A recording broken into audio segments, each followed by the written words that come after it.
Hello and welcome to the CNBC-TV18 special. I'm Shireen Bhan. We're coming to you live from Davos. We've been bringing you headliners through the morning and the afternoon, and it is time now for us to welcome a global CEO who's been on the channel when he first took over as CEO of Honeywell. Vimal, thanks very much for joining us. It was lovely to speak to you in June, literally in the week that you took over. It's great to see you here in person. So sum up for me what the last few months have been like for you in your new role, in this new avatar. I know that the focus has been, or the emphasis has been on really simplifying your strategy, on putting together your capital deployment plan, and on focusing on growth opportunities and growth engines. What is the last few months taught you? So first, it's always hectic to start a new job. I mean, it's never easy. But the real emphasis have been to simplify Honeywell to its next stage of growth. Honeywell has done tremendously well over the last 15-20 years. And we're really well positioned now to take three big mega trends and align Honeywell to that. That's future of aviation, because we're big in aerospace segment, automation, which is our core, and energy transition. And I'm really working to build Honeywell around these three big macros, and which support the planet on what the planet needs. We need more data, we want to go through energy transition, and of course we all want to travel. So we pretty much align to what we all need. Well, there are challenges and complex challenges on each of those fronts, but let's break those up and let's start with automation, because that, of course, as you said, is the core of the business. An addressable market of 260 billion, industrial automation 130 billion. From the vantage point that you enjoy today, what will be the levers for growth in this space? The lever for growth is going to be data, because the automation is a foundation for, we automate a manufacturing facility, a building, a warehouse. It creates data, and as the world wants to do AI, which it will, the automation is a foundation for it. So our growth is going to happen through monetizing data to create next level of productivity for our customers. And that's where we see more growth coming. And also I would say more sensorization of the word is still required. The automation requires you to do things at the physical level, and we're pretty good in measuring and sensorizing things. So those are going to be some examples of where we will see the growth. But I'm particularly excited about how AI is going to impact the industrial world, because AI for you and me as a consumer is simple. We can use ChatGPT and build a social media tweet for us. It can go wrong, and nothing can go wrong much, but in an industrial world, things can't go wrong. It has to be deterministic. So how do you really think of context of AI in industrial world, in aerospace, in industrial manufacturing, in building automation? So that's an area which is pretty exciting, and that's going to be a big growth lever for us. So if that's going to be the big bet, what are you doing to be able to beef up your capabilities? What are we talking about in terms of additional spends, investments, to make sure that you are on the cutting edge of this? So cutting edge for that is we started investing in our IoT platform. We call it Forge since last 4 to 5 years. And that was the foundation on how we connect different assets we sell to our customer to this IoT platform. Because now we have a data on which we can build application. And that has been a significant investment by us over the last many years to build this IoT platform, which will then enable our different customers to kind of have ability to get the data and monetize the data for different productivity improvements, and that's where we are really headed towards. So let me link this now to your capital deployment strategy between buybacks and dividends and, of course, the annual capex, etc. How much of that is going to go towards, say, tech spends? How much of that is going to go towards perhaps M&A? You've just done a pretty big one of almost $5 billion, an all-cash deal. Is that likely to be the route that you take? Yeah, look, the portfolio rejuvenation is one of my priority, but M&A is done with discipline too. So you have to make sure that you do it the right way, and you don't want to blow away our shareholders' money. But our strategy is we have committed to spend $25 billion in 3 years window, which is spent between dividends, capital spend, share repurchase, and M&A. The dividend and capital is more or less fixed. We spend about $4 billion a year between the two, so 12 is fixed and 13 is variable.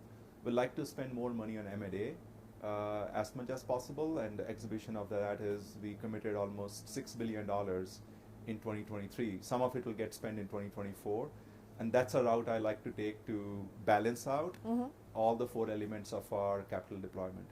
So when you talk about rejuvenation and perhaps M&A being part of that strategy of rejuvenation, any specific areas where you believe that you would like to focus on within the growth verticals that you spoke of? Those three vectors. So Honeywell will focus on future of aviation, automation, and energy transition. So in each one of them, we have a pretty good position, but it doesn't mean there's not more to do for us to look at M&A opportunities. So in energy transition, there can be more opportunities where technology is more mature, and it makes our position better. Same can be true in automation. So the themes will remain those three, and we'll find both organic growth and inorganic growth opportunities in each one of them.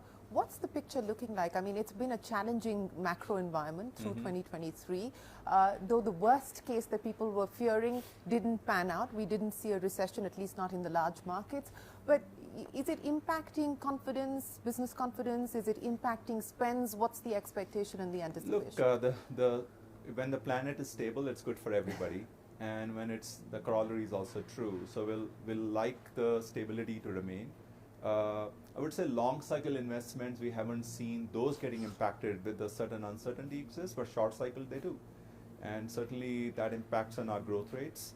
So all things being equal, we'll love stability and we'll like to make sure that things are, and India is a great example of being a stable place. We are doing, growing there at a, double-digit rates for many years. We see that trend continuing. Last time we met, we talked about, I see a path of 15% growth. We indeed grew 15% in India last year. We probably will do same in 2024. But that's a good fact of stability. The country is stable, the policy regime seems pretty consistent, and that helps the businesses because now you invest and you continue with the growth.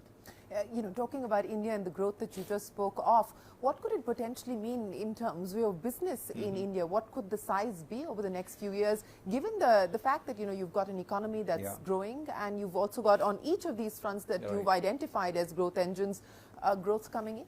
So look, first of all, our doubling our India business in the next 4 to 5 years is imminent. That's bound to happen. But exciting opportunity for us is not only the domestic business growth, but how do we source more from India?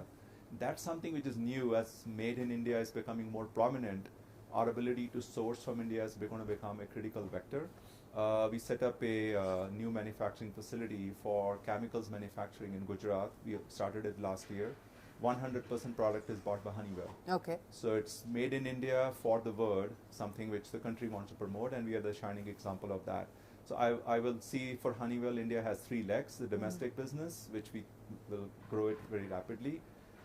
We have been using engineering service capability in India for 30 years. Yeah.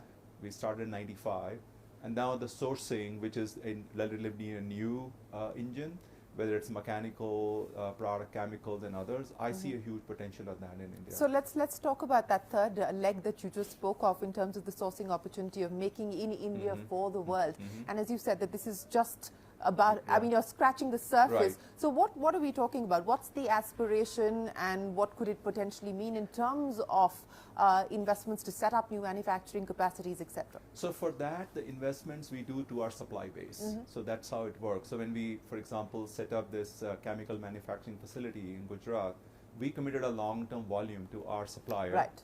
They invested their capital on strength of our commitment. So it's an indirect investment model, but we bring our business on the table and have our supply base invest. So we're going to enable a lot of investment through that model. Will we invest directly ourselves? We continue to expand our own manufacturing facilities. We have a big manufacturing facility in Pune, which we are expanding further. So that continues to be our base for our own products domestically and export. But supply base expansion, I will see that as a bigger driver. And how does it stack up? You have growth regions that you've identified for the company. How does India stack up within the growth regions at this point in time? It stacks up pretty high, I would say. I would say if we have to look at our next 5 to 7 year projection, we pick India as our top 3 priorities. It has always have been our priority, but it has really moved up in the chain in terms of, SEDU in India is much more attractive. Economy has grown to a bigger size. We have a good position, so it all coming together. And more importantly, Honeywell's portfolio and what India needs is a strong fit.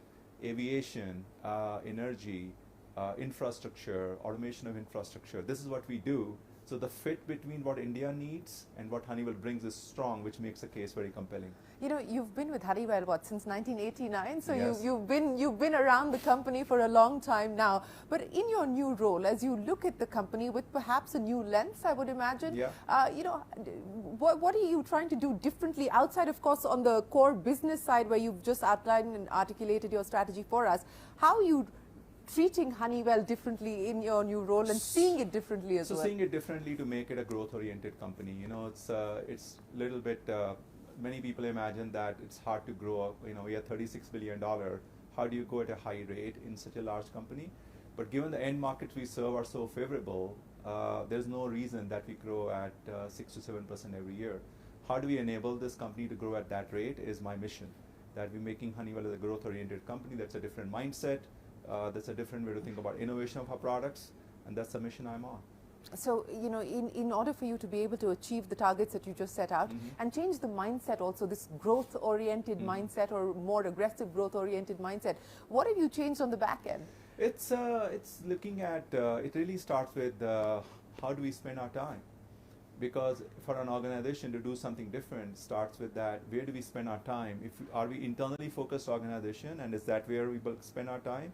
Or the leadership team spends a high amount of their time with the customers, our partners, and I think making those changes to make it externally focused, how we invest on R&D dollars, all those changes we are bringing in to truly make it a growth-oriented organization. So what is the balance now going to be between internal and external? I think we have an opportunity to be more externally focused, and you know, I've set a goal for myself, spend 1/3 of my time externally focused. I always do that. In fact, challenge for me is not to lose it as I get into my new role, but I'm going to challenge all my teams to do the same way, and that's the right balance. That you don't want to go swing it pendulum too much on the other side, but it starts with once you're with the customer, with your partners, you get new ideas, you see new opportunities, then you bring it into the product development, manufacturing.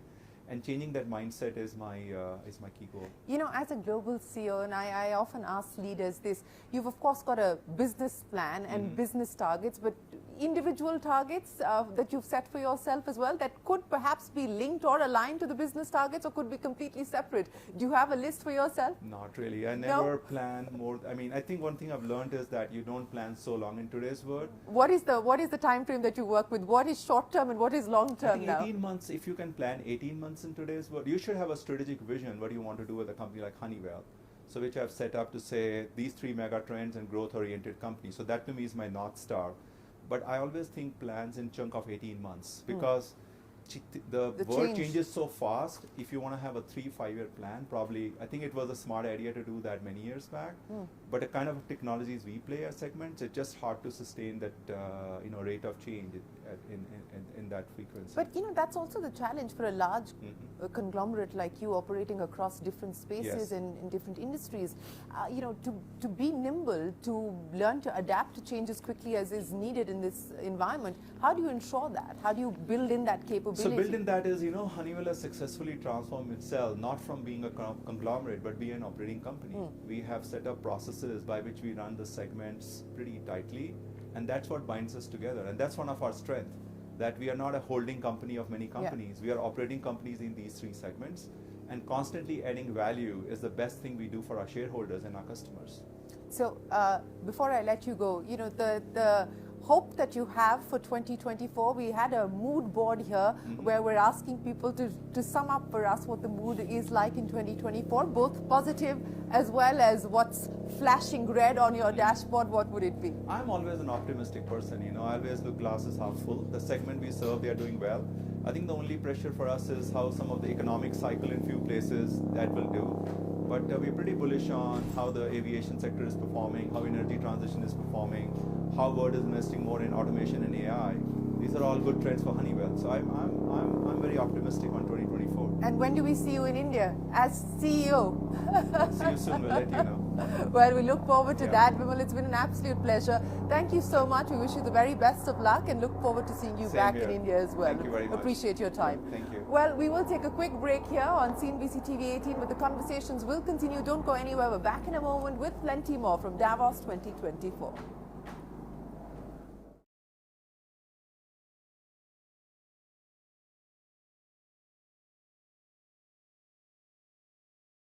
Yes.